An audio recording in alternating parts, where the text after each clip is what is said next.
I told you, this thing is bigger than Nino Brown, and I got a list of proof. Order. If I'm going down, I'm taking a whole lot of people with me. Order in the court. Nino Brown Boxing, and I'm back in the building. Shout out to the LDBC. Don't forget to hit that like button and subscribe. So, guys, all right, man. I want to talk about a topic that people seem like they get pissed off when I bring up. But it's fine. It's fine, baby. I'm going to keep talking about it because it needs to be discussed. So, this weekend, I saw the Triple G Derevyanchenko fight. And, in my opinion, Triple G lost the fight. Now, granted, I only saw the fight from the fourth round on, so that's what I'm going off of. And I know it was a knock. Derevyanchenko was knocked down in the first round, so obviously that's a clear 10-8. Fine.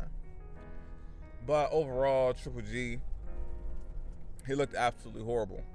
He looked every bit of a 37, 38-year-old man. Now, basically, watching that fight got me thinking. It got me thinking about Jermall Charlo. Basically, if Jermall Charlo ever had a chance, and I don't think he did, but let's just say he had, it was just a small chance. It was a reach of desperation from Team Triple G in order to secure a Canelo fight. If that was a possibility prior to this weekend, well, guess what? That possibility is gone forever. Jermall Charlo is not going to get a fight with Triple G, even though it's something that I knew already. It was definitely permanently cemented this weekend. With that being said, Jermall Charlo, yes, he's the WBC middleweight champion. But what's next? See, I'm the type of fan where if it's a guy that I like, and yes, Nino Brown Boxing likes Jermall Charlo, I do. But just because I like you, that doesn't mean that my expectations for you differ from the guy that is not particularly my favorite. I personally, if that's a fighter that I like, I have high expectations for them. So, Jermall Charlo, getting the belt that was stripped from Canelo is not enough. I understand that you don't have control over the circumstances. I get that. I understand that. But these guys on the zone, they're not going to fight you, clearly. A lot of people seem to not support Jermall Charlo making a move over to the zone to simply try. That's why I say try for an opportunity. Stand on the PBC. Those guys clearly aren't going to fight you. So simply trying, people seem like they don't support that. But I'm like, okay, well, I'm the type of person where you can shoot down an idea, but if you're not going to provide a solution, because at the end of the day, ultimately, Jermall Charlo isn't getting any big fights. He's not fighting any top guys. He's not nowhere near the possibility of him fighting and being the main event on a pay-per-view. He's nowhere near. He's not touching none of that shit. None of it. Like when the thoughts of Jermall Charlo and unification, it's not even realistic. So, even though I know Jermall Charlo just got the belt, he just defended it against Brandon Adams, to me, that ain't shit. Like, what's next? Like, as a fan, I want more. And a lot of people want to ignore this topic because Jermall Charlo is not in a favorable situation, similar to Terrence Crawford, but they can't provide a solution. So, Nino Brown Boxing, I'm going to do my best effort in providing a solution for Jermall Charlo. Now, we all know Jermall is not Canelo Alvarez, so the amount of flexibility that he has is not the same of a Canelo. We get that. I understand. You understand. And if you don't, just a simple history search will clarify that for you. I feel like Jermall Charlo should defend his belt against his mandatories at 160 and move up to 168 and put himself in a position for big fights. Obviously, talk to the WBC. Let the WBC know, hey, I have every intention on facing every mandatory that you put in front of me, but I'm going to also campaign at 168 as well.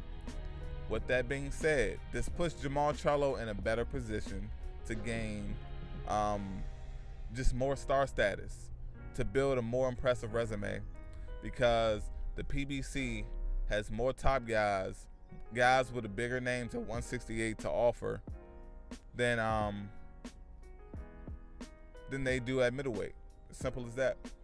So I feel like a good fight for Jermall Charlo. Make a debut at 168. Fight a Caleb Truex. You get past Caleb Truex. I mean, I will call out a Chris Eubanks Jr. See if that can happen. If not, I'm going after Caleb Plant. I'm going after Benavidez. And shit, if Anthony Durrell doesn't want to retire after the ass whooping he just received, I'm going after him as well. That puts Jermall Charlo in the position to get some notable names on his resume. The only thing he has to do is win. Obviously, that's a tall task. But sitting around at 160 and remaining idle, and then everyone wants to talk about how he shouldn't make any type of move towards the zone, and he should literally stay in the same spot and remain stagnant, is stupid. It's really stupid because it does nothing. Yeah, Jermall Charlo can take the route and possibly wait for guys at 154 to move up to 160. But what does that do? Because at that point, it'll just be looked at as 154-pound guys are at middleweight at this point in time. Jarrett Hurd already lost. He already beat J-Rock, so him beating J-Rock again doesn't do much. He's not going to fight his brother, of course. So once again, like, that much doesn't really come. It doesn't come from it. And then the other part that's going to be a lot more annoying is with Jermall and Jermell in the same division again. If Jermell decides to move up to middleweight, the only thing it does is just limits the fights that we can have as fans. And I don't care if it's the PBC, I don't care if it's the Zone, I don't care if it's Showtime, or if it wants to be PBC on Fox, or however it wants to be separated. Ultimately, I'm a fan. And if it's the pay-per-view, if it's televised, on cable, if it's an app, I'm paying for it. So since I'm paying for it, my loyalty goes to the platform that's entertaining me the most. And when it comes to middleweight, the PBC, they not getting the job done because they literally just can't cut it. They don't have the fighters to entertain me when it comes to the middleweight division. So with that being said, Jermall Charlo needs to be between 160 and 168. It's as simple as that. And it's just, I guess, the big point of all of this that was very annoying to me is people shot down the notion of Jermall Charlo going to the Zone. People that are loyal to Showtime, people that are loyal to Al Heyman and the PBC. But I'm just looking at it like, when you have a boxer that's in his late 20s, he's approaching his 30s, and he's not getting any big fights. Just based off the current landscape of boxing, if he's not going to make any actual moves and he's going to stay in the same spot at middleweight, you're saying that you're okay with him his career being stagnant. And I feel like an idle career does nothing for no one. It doesn't do anything for the fans. It doesn't do anything for the fighter. So the only solution to me is a move to 168. And Jermall Charlo, even though he hasn't been at 160 for an extended period of time, there's literally no options. If he's definitely not going to get the Triple G fight. He's not going to get the Canelo fight. Demetrius Andrade fight seems extremely unlikely to ever be made. So just sitting back and waiting. I'm just trying to figure out, what is he doing? Trying to understand the mindset of the people that feel like he shouldn't try to make that move to the Zone. And you can talk about the loyalties. He can be loyal to the PBC. He doesn't have to do a damn thing. But with him not doing anything, with Jermall Charlo not making any moves, he's being stagnant. He's doing his best Terrence Crawford impression. But the difference between Jermall and Terrence in this situation, Jermall Charlo has the stature and the flexibility and the availability to move up to 168, unlike Terrence Crawford with 154, because the 154 guys are also on the PBC side. So, Jermall Charlo.